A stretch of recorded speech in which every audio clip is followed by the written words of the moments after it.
Hai guys, ini ada topik pembahasan yang cukup menarik ya, yang berkaitan dengan face reading ya. Ini kan face reading ini kalau di dunia timur diibaratkan ya, kalau kita melakukan perubahan di wajah itu, katakanlah merubah hidung dan sebagainya, itu kan mempengaruhi kehidupan, bisa berpengaruh pada rezekinya, pada kehidupan keluarga dan sebagainya. Jadi sekarang kita akan membahas estetika dengan face reading dengan Dr. Franky. Menurut tanggapan dok, gimana dok tanggapannya mengenai face reading? Kalau di dunia barat kan biasanya kan bagaimana tanggapan kalau orang melakukan operasi di wajah, katakan hidung, berarti gimana dok? Apakah mempengaruhi itu di punya kehidupan, rezeki kehidupan? Lu mesti nanya tentang Feng Shui bang. Gue dokter saya jelasin tentang face reading, gue gak tahu itu Feng Shui itu. Oke kayak gini. Ini juga agak bingung ya. Sebenarnya dari zaman kapan ini ya, kayak dari sebelum COVID tuh. Setiap kali ada seminar undangan tuh biasanya menarik nih bahasannya nih.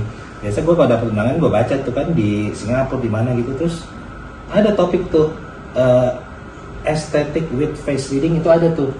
Ada pembicaranya sini ada lah ya, tapi gue nggak sebut ya. Tapi setiap kali, wah kalau udah gitu gue menarik, emang kadang-kadang ini bener gak sih ya, kita kan bingung kan. Akhirnya gue kesana tuh. Nah, tapi setiap kali gue seminar di situ, topik itu hilang di sana. Nah, jadi maksudnya di kan kalau sebelum seminar kan kita dikasih tahu nih topiknya apa aja gitu kan. Oke lah kita daftar, sampai kesana selalu hilang tuh pembahasannya. Gue bingung juga tuh. Jadi kayak kenapa nggak dibahas ya mengenai estetika with face reading? Jadi maksudnya kan melakukan perubahan pada wajah gitu kan, melakukan operasi segala itu kan sah-sah aja dong, itu hak setiap orang kan. Tetap kan yang asal yang melakukan siapa ya. Kalau dokter yang melakukan yang kompeten ya aman dong, ya kan. Nah terus masalahnya kenapa kasus atau seminar aesthetic with face reading ini selalu kok hilang nih dari bahasan walaupun udah ada di rencananya gitu kan. Nah itu emang di dunia timur kan biasanya gitu dok, kayak dunia timur itu kan masih pro dan kontra lah sekarang lah, ada yang percaya ada yang enggak gitu kan. Katanya ada yang operasi terus ngerubah hidung segala dari ternyata tiba-tiba rumah tangganya nggak bagus. Kemarin ada teman saya dokter, dia bilang pasien dia 5 operasi hidung ini di Indonesia ya, terus 5-5 cerai dia bilang. Gimana tuh? Nah, jadi ya itu kan tadi pro dan kontra. Nah terus kemudian tapi ada juga saya tanya ke yang lain, enggak, dia bilang habis operasi hidung makin laku, makin lancar usahanya, bisnisnya semua itu. Nah, jadi kalau itu sebenarnya itu kan pro dan kontra emang masih berjalan terus. Kalau misalnya masalah face reading, kalau menurut saya sih gini, kalau ilmu timur itu kan ada ilmu timur, mungkin itu zaman Tiongkok dulu ya. Zaman dulu tuh. Ya. Jadi kalau emang kita percaya mungkin benar kejadian, tapi kalau nggak percaya nggak kejadian, karena kan lebih ke sugesti kalau saya bilang ya. Karena ya tetap kalau dari segi medis kita kan ngomong evidence based. Evidence based-nya gimana tuh kalau misalnya merubah wajah terus hidup jadi berubah, kan nggak tahu gitu loh. Tapi bukannya berarti nggak ada ya. Jadi menurut saya itu disclaimer nih, pendapat saya mungkin emang benar ada hal-hal demikian, karena kan ada ahlinya ya. Jadi ahli-ahli ilmu untuk membaca wajah itu kan emang nggak bisa kita pungkiri. Ya pasti ada yang benar ada yang enggak gitu kan. Nah tapi yang benar-benar jago membaca itu yang mana kan kita nggak tahu itu.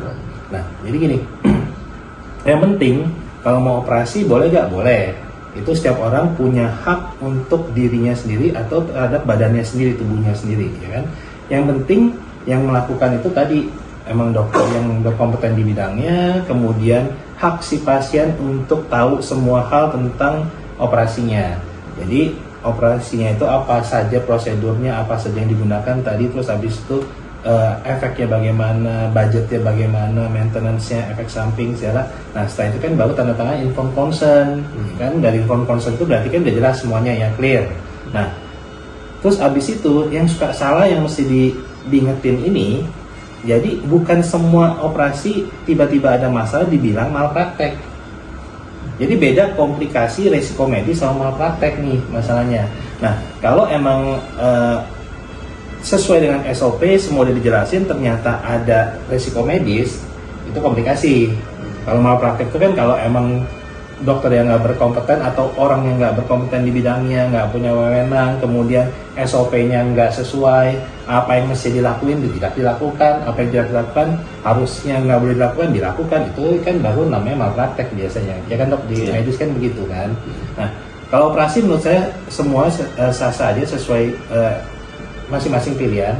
Nah tapi kalau masalah face reading ini yang masih pro kontra, karena kemudian bukan bidangnya saya di membaca wajah nasib orang ya. Jadi dok, selama itu jadi nggak pernah datang mengikuti seminar sama sekali face reading? Kalau untuk estetik dan face reading sampai sekarang nggak dapet. Jadi undangan-undangan mah banyak seminar, tapi begitu ada topiknya berapa 2-3 kali lah topik itu ya, begitu kita seminar hilang topiknya, dicari-cari nggak ada gitu. Nah jadi nggak tahu kenapa begitu gitu. Agak aneh sih sebenarnya. Ya, itu banyak seminar di luar, di Indonesia atau di luar? Itu di luar rata-rata. Kan tadi untuk face reading kayaknya di Indonesia itu ya fenomena face reading itu di Indonesia mungkin untuk beberapa kalangan itu mereka percaya ya. Untuk beberapa kalangan tuh mereka punya komunitas sendiri yang percaya mengenai tentang face reading. Jadi kan rezeki itu diatur sama Tuhan. Berarti kan ada emang kalau misalnya kita ngerubah wajah itu berarti tidak berpengaruh terhadap rezeki. Ada yang berpandangan seperti itu. Ada yang berpandangan, oh ini hati-hati hidung nggak boleh dirubah, hati-hati ini muka kan dulu kalau yang dicari tuh muka yang itu ya bulat ya, bulat, itu bulat kayak apel gitu ya. Seperti apel. Nah itu bawa rezeki buat rezeki. Suami gitu kan, ya itu sampai sekarang masih pro kontra, nggak tahu kebenarannya. Benar nggak sih dok kalau di dunia ini? Ini itu kan akupuntur lu hubungan sama Chinese ini mungkin banyak ke tradisi kepercayaannya ya. Tradisi kepercayaan di timur itu kan kalau mencari pasangan atau istri itu cari mesti mukanya yang bulat, yang kalau bisa kayak bundur kayak bola gitu loh. Itu katanya bisa membawa rezeki ke suami. Terus cari istri itu mesti ada betisnya. Betis juga tuh? Betisnya mesti ada bentuknya. Kenapa? Karena tipenya pekerja. Kalau cari yang lurus gimana kayak model, itu ngabisin duit. Ya tradisi seperti itu. Ya jadi ya kembali ke pembentukan keluarga sendiri. Kalau di pola seperti itu lama-lama ya akan percaya. Jadi kembali percaya apa tidaknya seperti itu. Berarti kalau yang bulat, moon face itu minum steroid jangka panjang pada bulat tuh dok. Ya, itu bedanya agak susah itu. Nah, berarti kan kalau misalnya untuk face reading sendiri sampai sekarang kita, tapi emang ada sih beberapa saya baca ya.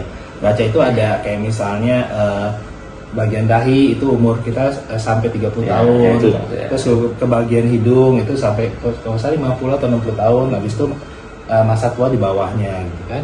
Nah, itu ya masalahnya nggak tahu, kalau medis kita nggak ada evidence base, susah ngomongnya dok itu. Tapi kalau dari segi spiritual ya mungkin ya mereka nggak mungkin dong bikin asal-asalan. Berarti kan ada literaturnya, pasti ada lah zaman dulu kan. Nah mungkin literatur itu ya itu kita yang nggak paham deh itu, karena kan di medis kita nggak belajar itu dok ya.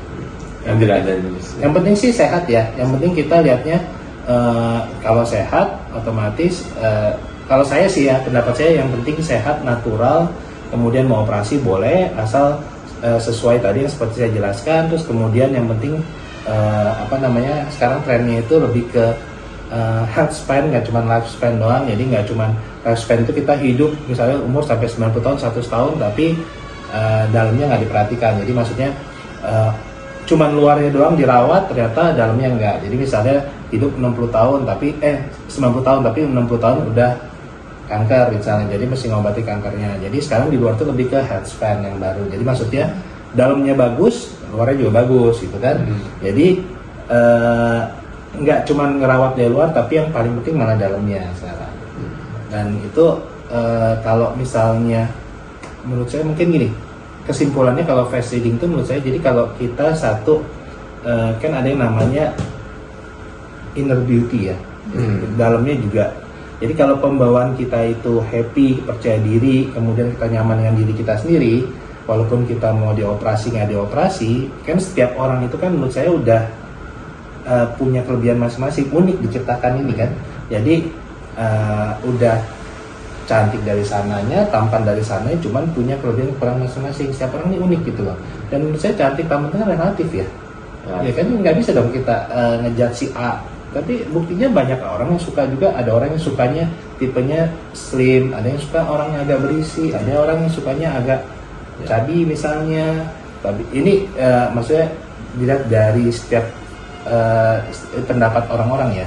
Tapi tetap kita ada batas itu kayak tadi kita ngomongin obesitas ya tetap beresiko. Tapi ini kan masalah penampilan kan. Nah, jadi kalau saya sih pendapat saya, jadi face reading itu boleh dipercaya boleh enggak, masing-masing terserah masing-masing latihan masing-masing.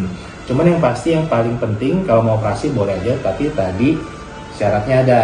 Terus kemudian yang paling penting juga tadi health span, jadi dalamnya sehat, jadi nggak cuman penampilan doang tapi dalamnya sehat. Terus habis itu juga tadi yang penting percaya diri.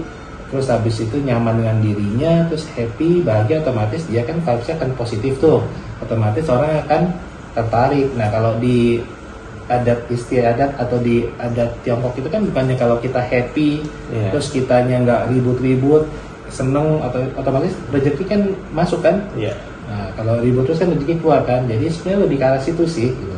Jadi lebih ke arah kalau misalnya operasi dilakukan terus jadi happy, nyaman, kemudian lebih percaya diri, vibes-nya positif, terus bergaul lebih enak segala, otomatis jaringan link lebih ini terus menarik banyak jaringan, otomatis rezeki kan lebih lancar. Nah, tapi kalau untuk nasib jadi berubah begitu operasi ternyata berubah nasib, nah itu saya masih tanda kutip masih pro kontra, masih nggak tahu karena bukan ahlinya di bidang situ saya gitu. Ini kan kayak fenomena kan ini kalau operasi ya, kalau operasi kan berarti kan permanen ya, katakan merubah hidung itu kan permanen. Bagaimana kalau kita kaitkan dengan mungkin yang penggunaannya sementara seperti filler, dok, yang bikin hidungnya lebih tinggi atau mungkin membuka wajahnya lebih tirus dan sebagainya, itu ada dihubungkan ke situ gimana dok? Hubungannya face reading? Iya. Berpengaruh nggak ke situ? Oh, kalau gitu gini kan tadi kalau operasi katanya kan lebih jangka panjang nih. Nah, ngetesnya di filler dulu aja. Filler kan sebentar. Iya, makin bagus gak rezekinya. Kalau rezekinya nggak bagus jangan. Ya bisa jadi idenya dong kalau kayak jadi gitu. Solusi juga sementara ya. Juga sementara aja. Nah ini beda kalau filler segala itu kan, nah tadi ada yang operasi ada yang enggak. Sekarang kan banyak orang suka, nah ini kemarin kan ramai itu masa operasi gagal segala. Kalau menurut saya itu jadi nggak ada orang yang bisa menjudge orang bilang operasi dia gagal atau enggak kecuali si dokternya atau si pasiennya sendiri gitu. Jadi kadang-kadang netizen segala ya ikut-ikutan ya bilang ini operasi gagal, ya itu kan karena tidak sesuai dengan harapan dia gitu kan. Kalau kita dari segi medis untuk masalah operasi yang penting sesuai SOP, nggak ada komplikasi, dia smooth, semuanya lancar, nggak ada infeksi, nggak ada bleeding, nggak ada perdarahan, nggak ada apa, ya itu kita bilangnya berhasil, nggak gagal. Nah si pasien kalau dia merasa nyaman, dia merasa ini bagus, ya ini nggak ada hubungan sama omongan orang ya itu berarti berhasil itu loh. Kalau semua orang didengerin ya kan nggak semua orang sama tadi kan, relatif kan. Nah itu terus kalau misalnya untuk nggak operasi ya sekarang kan banyak, bisa dengan filler, bisa botox, sekarang banyak, ada skin booster, ada collagen booster, ada lagi PRP, ada treat segala macam, kemudian ada pakai alat-alat, pakai laser sekarang, terus abis itu bisa ada macam-macam nih, ada dulu radiofrekuensi, sekarang lari microneedling with radiofrekuensi, bisa dengan HIFU, bisa dengan ultera segala. Sekarang banyak teknologi itu berkembang terus. Jadi kadang-kadang perubahan wajah itu nggak mesti dioperasi, emang benar kadang-kadang berubah nggak mesti operasi. Cuman bedanya tadi kalau itu mesti maintain, operasi juga maintenance sih ada, cuman maksudnya lebih maintain, terus habis itu hasilnya nggak permanen, jadi sementara. Kalau operasi itu hasilnya emang lebih jangka panjang. Tapi walaupun demikian kan anatomi orang berubah, proses aging tetap bekerja, terus habis itu ada gravitasi segala, otomatis harus tetap dikontrol, ya kan. Biasanya kontrol, habis itu emang kalau prioritas ya harus di-retouch tetap gitu. Tadi kan membahas inner beauty ya. Inner beauty jadi kalau dihubungkan saling dengan faktor-faktor misalnya meditasi itu pengaruh nggak? Kalau inner beauty itu kan gini, inner beauty itu kan berarti ini inner beauty berarti secara psikologis bagus gitu ya. Oke, jadi kalau ditanya meditasi pengaruh apa enggak, nah meditasi itu kan tetap sebenarnya nggak, meditasi itu nggak cuman ini, kita ngomong dari segi meditasi itu nggak cuman salah satu agama ya.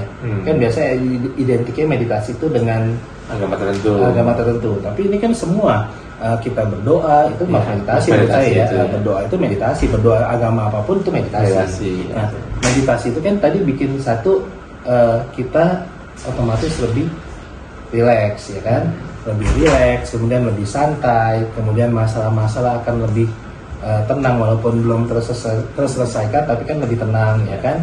Nah, kalau misalnya semuanya lebih nyaman, otomatis kan imun tubuh lebih naik, terus habis itu tidur juga lebih enak, tidur lebih cukup segala macam.